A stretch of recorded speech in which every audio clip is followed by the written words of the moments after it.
Bonsoir à toutes et à tous. Merci d'être fidèles à votre rendez-vous de l'information. Je suis ravi de vous retrouver. Nous sommes le vendredi 11 février et voici les titres que nous allons développer dans ce journal.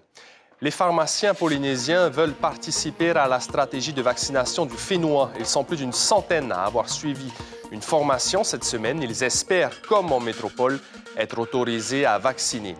Les élèves du lycée Paul Gauguin ont pu rencontrer une cinquantaine de professionnels aujourd'hui, intervenant de tous les secteurs dans le cadre de la 3e édition du Forum des métiers, un rendez-vous incontournable pour les lycéens afin de dessiner les contours de leur avenir. Dans notre rubrique consacrée aux archipels, nous irons dans les Tuamotu à Apataki et serons avec le maire délégué de l'atoll, Samuel Faoura, avec qui nous parlerons santé. À l'occasion du One Ocean Summit de Brest, Édouard Fritsch a déclaré vouloir renforcer la réglementation de la ZEE polynésienne. Une des mesures fortes concerne les zones où seulement la pêche artisanale sera autorisée. On vous en dit plus dans un instant. Merci d'être avec nous. Contrairement à la métropole, les pharmaciens en Polynésie ne sont pas autorisés à vacciner, du moins pas encore, et ils souhaitent que cela change. 130 pharmaciens sur plus de 220 qui exercent déjà au Fénois ont accepté de se former aux techniques de vaccination, une formation organisée par le Conseil de l'Ordre des pharmaciens avec l'Université de Grenoble. Ayata Tarahu et Hiro Terorotua ont assisté au cours. Regardez. Bientôt 3 ans que les pharmaciens de l'Hexagone sont autorisés à vacciner. Leurs homologues polynésiens le seront-ils un jour ? Je pense que c'est plus pratique pour les gens. Le vaccin, il faut déjà faire la queue. Et puis, chez le pharmacien, c'est assez facile.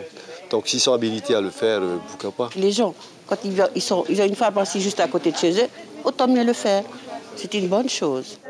Les autorités n'ont pas encore dit oui. Le Conseil de l'Ordre, lui, anticipe. L'idée, c'était de faire quelque chose de conjoint. Donc les autorités sont parfaitement au courant du fait que cette formation arrive. Je les ai sollicités il y a quelques mois pour que la réglementation bouge. Réglementation qui, sur le plan national, en métropole, est déjà en place, mais dans d'autres pays, ça fait des années. Le Canada, par exemple, tous les pharmaciens vaccinent depuis très longtemps. Donc il y avait un vrai besoin. Depuis lundi, 130 pharmaciens ont accepté d'être plus tard des vaccinateurs, car ce geste, a priori simple, ne s'improvise pas. Ça ne consiste pas juste à prendre une seringue et puis injecter du vaccin. Il y a un accompagnement des personnes, évidemment, un certain nombre de questions. Les gens peuvent venir avec du stress, avec une appréhension.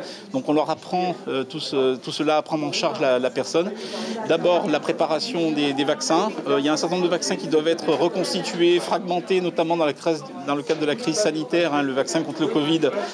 Avec le rebond épidémique, Maïva réalise une centaine de tests de dépistage par jour, mais elle ne craint pas du tout les problèmes d'organisation. S'il y a des vaccinations qui devront se faire par la suite en pharmacie, on s'organisera plus, éventuellement prendre du personnel en plus et prendre des rendez-vous pour bien organiser, pour qu'il y ait moins d'attente. Pharmaciens, mais aussi vaccinateurs pour plus de proximité et de réactivité, une possibilité et surtout un plus pour répondre aux stratégies antigrippales et anti-Covid. Et la formation a coûté plus de 2 millions de francs. Elle a été entièrement financée par le Conseil de l'Ordre des pharmaciens de Polynésie française. Les chiffres du Covid-19 au Fénois augmentent inexorablement. Selon le dernier bulletin épidémiologique, il y a eu 2805 nouveaux cas en 2 jours, près de 5600 cas actifs aujourd'hui, dont 12 hospitalisations pour Covid aigu. 3 personnes sont en réanimation. Nous en sommes à 78,8% pour le taux de vaccination des 12 ans et plus. Direction les Australes, à Revavet, car depuis le début de ce mois de février, l'injection du 3e rappel du vaccin contre le Covid-19 est possible pour les adultes en s'inscrivant à l'infirmerie de l'île. Pour la demande de passe vaccinal, il faut ensuite se rendre à la mairie de Reirua pour entamer les démarches et obtenir le fameux QR code. Quelques volontaires au sein de la population de Revavet et des employés de la mairie ont franchi le pas cette semaine. Réaction avec Arthur Thiari. C'est très bien, vaccin, c'est très bien. Mais il y a autre chose qui est plus important, et le test. De voir que nous, on oublie et on ne fait pas attention. Et pourtant, c'est ça qui protège l'île. Ceux qui sont positifs ne viennent pas dans les îles, ils ne peuvent pas prendre l'avion. Et nous allons tout de suite nous intéresser d'un peu plus près au Covid-19, particulièrement à Pataki, avec notre rubrique Te Honut Amutu, le lien avec les îles.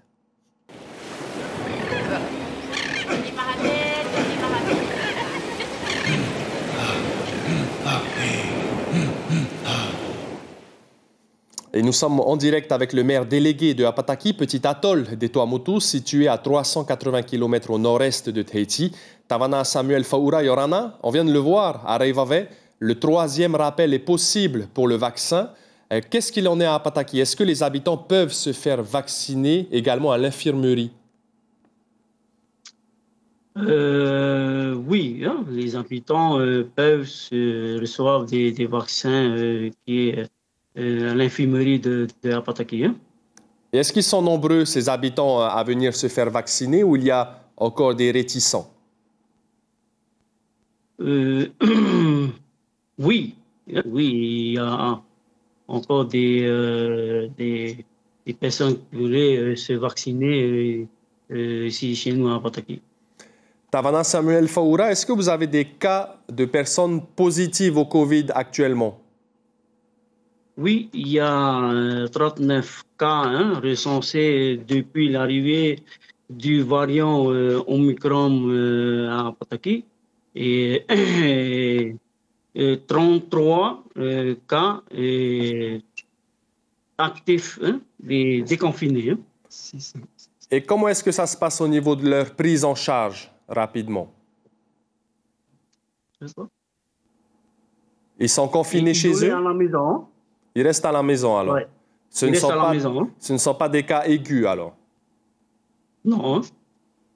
Merci beaucoup Merci beaucoup pour ces quelques précisions. Tavana, je tiens quand même à préciser que vous n'êtes pas très à l'aise en langue française, mais en tout cas, on vous remercie vraiment chaleureusement d'avoir accepté de répondre à ces quelques questions. On retiendra qu'il y a actuellement une trentaine de cas actifs, mais pas de quoi dramatiser à Apataki. Merci beaucoup, Samuel Faoura, pour ces quelques réponses.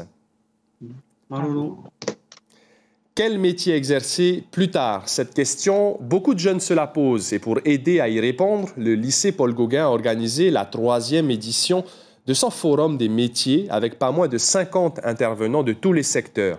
Horaires de travail, concours et sans oublier les salaires, les élèves ont pu poser toutes leurs questions pour mieux définir leur choix d'orientation. Mélissa Chong et Patrick Tsing. Heipoe est un peu perdue. Comme ses 452 camarades de 17 ans, elle est venue chercher des réponses à ses questions sur son avenir professionnel, notamment dans le secteur de l'aéronautique. J'ai demandé des détails sur son travail de ressources humaines car c'est le métier que j'aimerais faire plus tard. Donc je lui ai demandé plus de détails et ça m'a beaucoup servi en gros. 3 ateliers de 40 minutes ont permis aux élèves de première du lycée Paul Gauguin d'échanger avec 52 professionnels issus de secteurs très différents. Pouvoir voyager et travailler en même temps fait souvent rêver les lycéens, mais dans une compagnie aérienne, il n'existe pas qu'un seul métier. Ce que je leur explique, c'est qu'on a à la fois tous les métiers d'une entreprise assez classique, donc tout ce qui est administratif, ressources humaines, informatique, marketing, etc. Également tous les métiers qu'on appelle chez nous d'exploitation, donc qui sont liés également au fait qu'on soit une compagnie aérienne, donc à l'exploitation des avions, mais qui sont des métiers au sol. Dans une autre salle, on aborde les conditions de recrutement dans la Légion étrangère et les caractéristiques de travail sur le terrain. C'est quelque chose qu'on ne parle pas généralement beaucoup. On parle beaucoup de l'armée, de la gendarmerie, mais pas beaucoup de la Légion. Et j'ai appris aussi qu'apparemment les femmes ne pouvaient pas intégrer, donc j'aimerais savoir pourquoi, pouvoir poser des questions. Et je pense que c'est un moment qui est propice à ça. Cette 3e édition du Forum des métiers a été orchestrée par les élèves de première STMG, une mission prise très au sérieux où la cohésion d'équipe est nécessaire. Si on ne s'entend pas soi-même, on ne pourra pas discuter avec les gens, partager des idées et améliorer le forum et l'organisation. L'an dernier, on a eu un retour très positif. Les élèves étaient vraiment enthousiastes. Ils étaient contents d'avoir rencontré des gens dont vraiment c'est le métier. J'en ai qui sont rentrés motivés en ayant plutôt une espèce de vocation et d'autres au contraire qui avaient envie de partir dans un métier en particulier et qui, en ayant découvert la réalité du terrain, se sont tournés vers autre chose. Donc c'est positif dans un sens comme dans l'autre. En moyenne, les jeunes diplômés changent 5 fois de métier au cours d'une vie. Vodafone et Onati se faisaient face aujourd'hui au tribunal mixte de commerce de Papeete. Leurs avocats ont plaidé ce matin dans le cadre de l'audience sur l'arrêt de l'itinérance à Huahine Reiatea. Fin 2021, Onati avait en effet décidé de ne pas renouveler son contrat d'itinérance avec Vodafone sur ces deux îles. Du côté de Onati, on parle de fin de prestation de service. Du côté de Pacific Mobile Telecom, on parle de résiliation sans préavis. Le tribunal du commerce rendra sa décision le 25 février. Je vous propose d'écouter les représentants des deux parties interviewés par Marcel Bonneau et Gilles Tautou. C'est une fin de prestation de service. Voilà, c'est-à-dire que la prestation d'itinérance se poursuit sur les autres îles dans lesquelles la société PMT ne dispose d'aucune antenne active.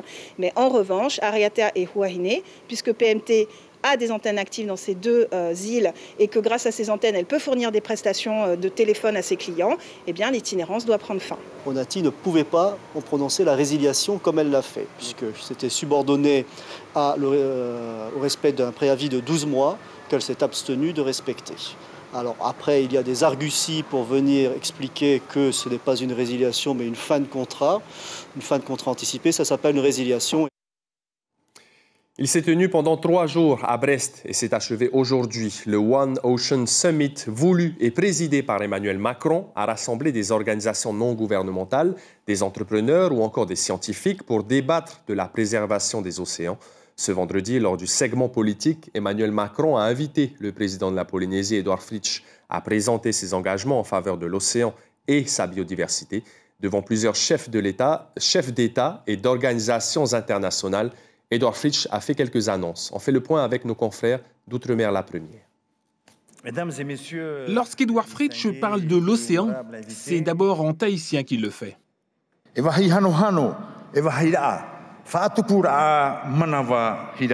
En d'autres termes, l'océan est le temple le plus sacré. C'est un lieu saint, un lieu inspirant à la fois crainte et respect.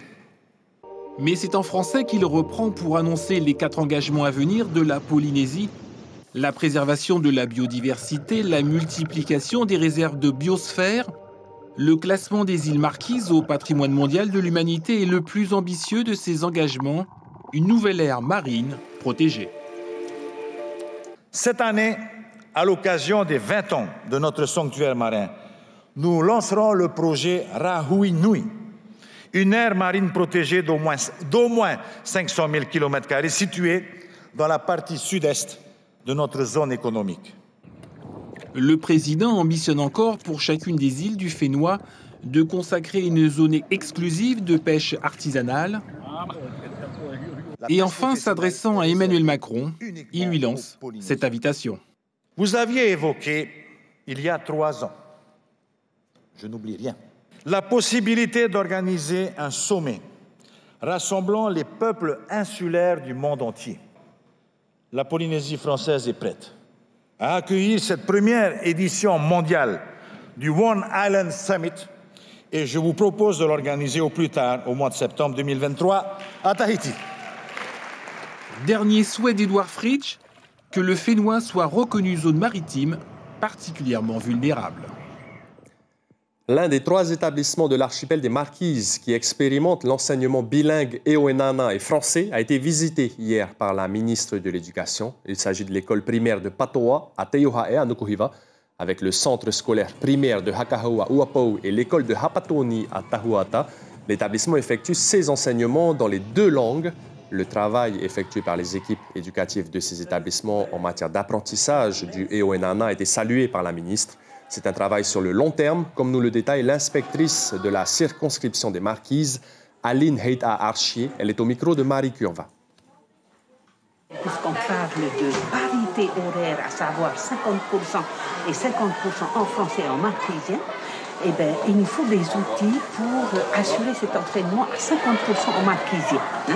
Et donc, à l'heure actuelle, cela fait 1 an et demi que toute l'équipe, que tous les enseignants, avec moi, nous sommes en train de concevoir, de mettre en œuvre, d'expérimenter, de réguler ces outils. Ils se sont dit oui aujourd'hui. La directrice du comité Miss Tahiti, Leana Fojra, et Yorik Dong, son compagnon et mari désormais, se sont unis pour la vie à la mairie de Pirée dans un premier temps, puis à la cathédrale de Papeete. On leur souhaite le meilleur.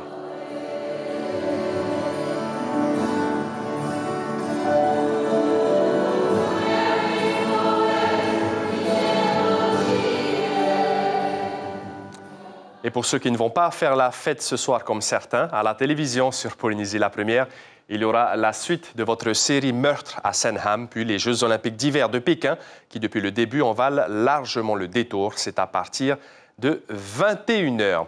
L'information principale de cette édition, les pharmaciens du Fénois se forment à la vaccination. Des spécialistes venus de métropole ont partagé leurs connaissances avec près de 130 pharmaciens du Fénois. Désormais, la balle est dans le camp des autorités de santé locales car les pharmaciens, eux, se tiennent prêts à vacciner. En métropole, ils peuvent le faire depuis maintenant 3 ans. Merci d'avoir été avec nous. Ne bougez pas, puisque dans un instant, vous avez rendez-vous avec Stéphane Ratino pour le journal du FIFO. Je vous retrouve avec grand plaisir demain. Passez une très bonne soirée.